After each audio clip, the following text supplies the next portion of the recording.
আজি আপোনালোকৰ লগত মই অন্য এটা খবৰ শ্বেয়াৰ কৰিম বিশেষকৈ আজিৰ খবৰটো হৈছে আমাৰ টেট নিযুক্তি লিখিত পৰীক্ষাৰ ফলাফল ঘোষণা কৰাৰ কথা এটা গুৰুত্বপূৰ্ণ খবৰ আপোনালোকৰ লগত শ্বেয়াৰ কৰি আপোনালোকে স্কিপ নকৰি একেলগে আমাৰ ভিডিঅ'টো চাই থাকিব আৰু এতিয়ালৈকে যদি আমাৰ চেনেলটো ছাবস্ক্ৰাইব কৰে কাইণ্ডলি ছাবস্ক্ৰাইব কৰি দিব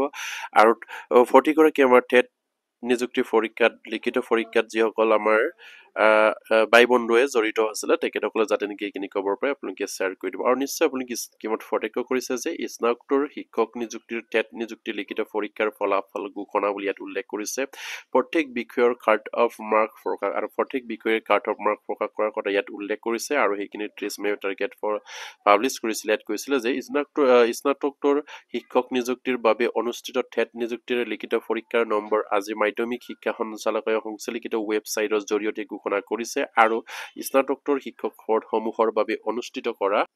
দ্বিতীয় প্ৰশ্ন কাকতৰ কাট অফ মাৰ্ক আজি প্ৰকাশ কৰা হৈছে মুঠ 32টা বিষয়ৰ বাবে সংৰক্ষিত অনুচিত জাতি আৰু অনুচিত জনজাতি আৰু বৈয়াম অনুচিত জনজাতি পাহাৰ আৰু অন্যান্য পিছপৰা শ্ৰেণী তথা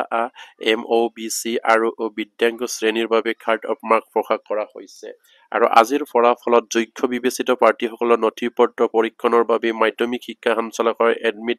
কাৰ্ড প্ৰদান কৰিব আৰু সেই অনুসৰি নিৰ্দিষ্ট মণ্ডলত যোগ্য প্ৰাৰ্থীসকলৰ নথিপত্ৰ পৰীক্ষাৰ বাবে এডমিট কাৰ্ডত উল্লেখিত দিন আৰু সময়ত উপস্থিত হ'ব লাগিব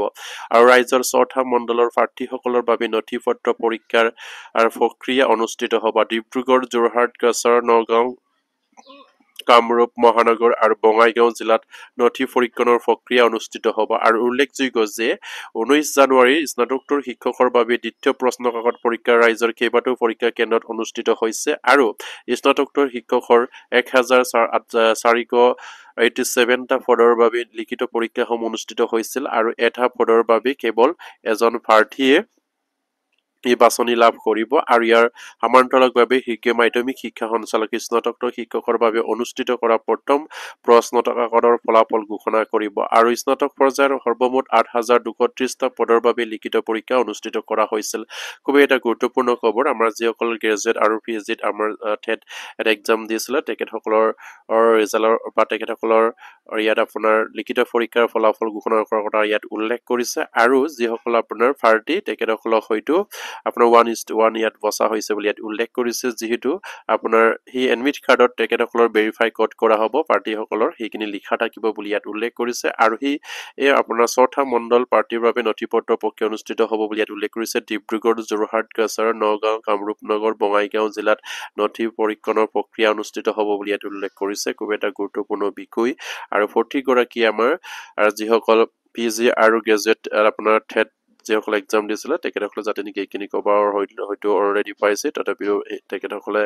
কিদৰে সেইখিনিত আপোনাৰ বাছনি প্ৰক্ৰিয়াটো ক'ত কি হ'ব সেইখিনি তেখেতসকলৰ এডমিটত অলৰেডি হয়তো লিখা থাকিব আৰু সেইখিনিক তেখেতসকলৰ হয়তো 1:1 গৈ তেখেতসকলৰ প্ৰাৰ্থীসকলক হয়তো ঘোষণা কৰিছে আৰু খুব এটা সুন্দৰ খবৰ আৰু আমাৰ টেট যিসকল বাই বন্ধু এটি আছিলে তেখেতসকলৰ কাৰণে আৰু আজি ভিডিঅ'টো মই শেষ কৰিলোঁ আৰু 40গৰাকী আমাৰ টেট জড়িত আমাৰ শিক্ষক কৰ্মচাৰী হওক বা আমাৰ টেট যিসকল পৰীক্ষাত বহিছিলে তেখেতসকলে যাতে এইখিনি খবৰ পাই আপোনালোকে শ্বেয়াৰ কৰি দিব আৰু আমাৰ চেনেলটো এতিয়ালৈকে যদি ছাবস্ক্ৰাইব কৰে কাইণ্ডলি ছাবস্ক্ৰাইব কৰি দিব নমস্কাৰ জয় আইকম